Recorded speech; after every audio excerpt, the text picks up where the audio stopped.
मुश्ताक भाई, बहुत शुक्रिया आपने टाइम दिया। तो ऑस्ट्रेलिया से सीरीज आप देख ही रहे होंगे, दोनों मैचेस पाकिस्तान हार गया। और अब सिडनी में मैच हो रहा है। आपकी तो बड़ी यादें हैं वहां पर, जो आखिरी मैच पाकिस्तान जीता था, 9 विकेटें आपने ली थी। तो मैं चाहूंगा पहले आपकी यादें ताज़ा करूं उस मैच के हवाले से, और उसके बाद फिर हम करंट जो सीरीज से आ रही है इस पे बात करते हैं। तो जरा बताइए कुछ।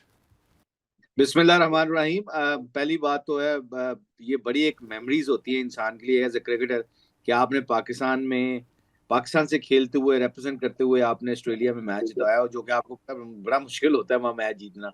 मगर ये जो लड़के हमारे खेले ना सलीम, इससे पहले कि मैं before I tell you about this game जो सिडनी में हम जीते थे, उससे पहले ये जो लड़कों ने खेला ना सेकंड टेस्ट में, ये अच्छा खेला है, तगड़ा क्रिकेट खेली है।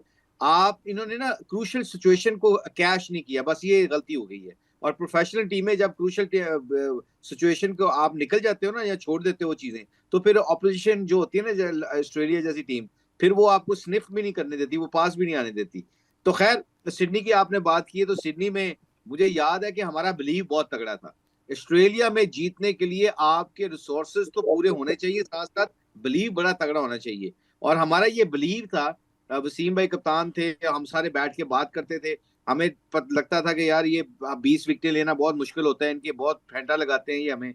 मगर साथ साथ हमारे बैट्समैन भी जो है वो मुश्किल में स्कोर नहीं करते वहां पे। तो हमने बड़ी मीटिंग्स की थी, हमने बड़े बैठ के ये डिस्कस किया था, यार नहीं हम जीत सकते हैं।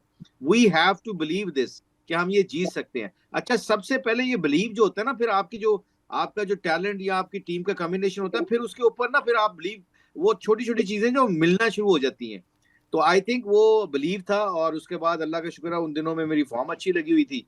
और सिडनी में आपको पता है टर्न भी होता है, पिच भी हेल्पफुल थी। उससे पहले मैंने होबार्ट में जो हम टेस्ट मैच हारे थे, उसमें भी अल्लाह का शुक्र है 9 विकेटें ली थी। मगर वो स्कोर नहीं चेज कर सके। तो यहाँ पे उन्होंने चेज करना था। जब उन्होंने चेज करना था तो हमने पकड़ लिया था, वसीम भाई जैसे बॉलर, वकार, सकलैन भी खेल रहे थे उसमें।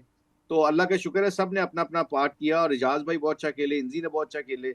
तो एज ए टीम एफर्ट में हमें वो याद है कि हमने उन्हें जीता था मैच, और वही उसके बाद सलीम बड़ी रिस्पेक्ट मिली थी पाकिस्तान टीम को। मेलबर्न टेस्ट पाकिस्तान हार गया, लेकिन कई मौके पर हमारी टीम उसमें हावी नजर आई ऑस्ट्रेलिया के ऊपर, और ऐसा लग रहा था कि जैसे हम जीत जाएंगे। तो आपको क्या लगता है, कौन सी ऐसी गलतियां हुई जिसकी वजह से मैच में शिकस्त हो गई? बैटिंग में अगर बात की जाए तो पार्टनरशिप जब लगती थी तो वो बड़ी पार्टनरशिप नहीं लगी। सिडनी का टेस्ट मैच हम जीते, एजाज भाई ने 137 कुछ किया था, इंजमाम ने साथ 50 रन किए थे। तो आपकी पार्टनरशिप एक बहुत तगड़ी लगनी चाहिए टॉप ऑर्डर बैट्समैन की। जब आप वहां पे 60-70 कर लेते हैं ना सलीम, तो वहां की जो मेलबर्न की पिच थी, जैसे शान है, जैसे आपका वो था आगा था सेकंड इनिंग्स में, या बाबर था, जब सेट हो जाते हैं ना, तो फिर आपको पूरी कंसंट्रेशन के साथ फिर पूरा लेके जाना पड़ता है। फिर आपको 100 के करीब अपने स्कोर करेंगे तो आप 300 के करीब पहुंचेंगे। एक तो बैटिंग में पार्टनरशिप लगी, पर लंबी पार्टनरशिप नहीं लगी, एक तो ये हुआ। फील्डिंग में इंपॉर्टेंट टाइम पे कैच छूटे हमसे, इंपॉर्टेंट टाइम पे। और वो इंपॉर्टेंट टाइम जो होते हैं वो आपको पता है गेम को इधर से इधर कर देते हैं। और बॉलिंग में हमारे जब हमें विकेटें जरूरत होती थी ना, तब हमने वो विकेट पार्टनरशिप तो टूटी नहीं हमसे। और आई थिंक स्पिनर नहीं खिलाया एक हमने, मुझे लगता है दोनों मैचों में, पर्थ में भी और अपना मेलबर्न में भी। उसकी रीजन पता है, आप नेथन लाइन कर क्या रहा था, वो कर क्या रहे थे, 3-3 ओवर का स्पेल करा रहे थे, हालांकि वो कितने एक्सपीरियंस बॉलर है। उन्होंने 3-3 ओवर का स्पेल करा रहे थे, एक एंड से उसने नेथन लाइन को लगाया हुआ था। अब वो ये घबरा नहीं रहे थे कि स्कोर पड़ रहा है उसको। उसको भी हमने फेंटा लगाया है मेलबर्न टेस्ट मैच में, उसने 4 रन ओवर गया है वो, 4 रन पर ओवर उसने दिए हैं। मगर वो क्या कर रहे थे, उसको पता था कि ये एक एंड पे लगा रहेगा, हमने इसको प्रोटेक्ट करना है, इसका इसका रोल सिर्फ है कि विकेट ना भी दिलाए, हम अपने फास्ट बॉलरों को 2-2 3-3 ओवर करा के पाकिस्तान के बैट्समैनों को चैलेंज करते रहेंगे। और फिर इस तरह बैट्समैन एक बॉलर के खिलाफ सेट भी नहीं होता। तो हैजलवुड 3 ओवर करके चले जाता था, स्टार्क आ जाता था, पैट कमिंग्स आ जाता था, नेथन लाइन एक तरफ से लगा हुआ है। तो ये आई थिंक ये बड़ा पाकिस्तान से लैक हुआ बॉलिंग में, कि हमने एक स्पिनर को नहीं खिलाया। आप बैटिंग जितनी मर्जी सलीम लंबी कर लें, दुनिया के जिस मर्जी कंडीशन में चली जाएं, जब तक आप 20-20 विकेट नहीं लेंगे, स्पेशली टेस्ट क्रिकेट में, और इवन 50 ओवर में, जब तक आप लोगों को आउट नहीं करेंगे, तब तक बहुत मुश्किल होता है जीतना।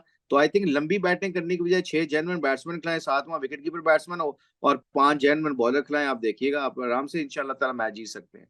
पाकिस्तान में पोटेंशियल है इसमें। पहले तो सुनते थे फास्ट बॉलर्स ही इंजर्ड हो रहे हैं, लेकिन अब स्पिनर्स इतनी बड़ी तादाद में इंजर्ड हो रहे हैं, और उसके साथ ऐसा लग रहा है कि पाकिस्तान में स्पिनर्स का एक कहत सा हो गया है। पहले तो वो एक से बढ़कर एक हमारे पास सब बैकअप में भी होते थे, अब स्पिनर्स की कमी नजर आती है। तो आपके ख्याल में इसकी क्या वजूहात हैं? आई थिंक ये जो प्लान्स होते हैं ना नस्लीम, ये 2 साल 4 साल पहले आपको करके बैठना पड़ता है कि अगर ये इफ एंड ये प्लान ए, ये है प्लान बी, ये है प्लान सी, ये है। अगर तीनों प्लान आपके पहला नहीं चलता, दूसरा नहीं चलता, तीसरा तो चल ही जाता है ना। तो आपने बेंच स्ट्रेंथ तैयार करनी होती है, आपने रिप्लेसमेंट तैयार करनी होती है, आपने मैन टू मैन जो कवर करना होता है वो करना होता है। आई थिंक ये बड़ा एलिमेंट होता है, और ये मेरा ख्याल, आई थिंक ये नए लोग आए हैं, हफीज वगैरह और जितने भी वहाब वगैरह है, तो इनके लिए थोड़ा सा मुश्किल तो है।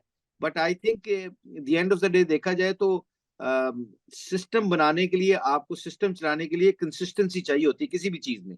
और जब तक कंसिस्टेंसी नहीं होती किसी चीजों में भी, स्लिम बड़ा मुश्किल हो जाता है, क्योंकि आपको पता ही नहीं होता है कि अगले वाले आने वाले बंदे ने क्या करना है। तो आई थिंक ओवरऑल देखा जाए तो मुझे तो यही लगता है कि बेंच स्ट्रेंथ भी तैयार नहीं की हमने। हमें पता ही नहीं चला कि रेड बॉल का हमारा स्पिनर या फास्ट बॉलर कौन है।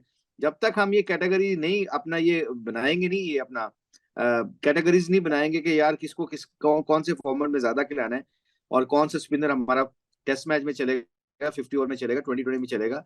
जब आप कैटेगरीज बना के या ये तैयार कर लेंगे 25-30 लड़के, तो आप उसी के अंदर से शफल करते रहेंगे, इंजरी भी कम होंगी, और बड़ी बड़ी सिंपल सी चीजें, आपकी टीम का कॉम्बिनेशन भी बढ़ता चले जाएगा।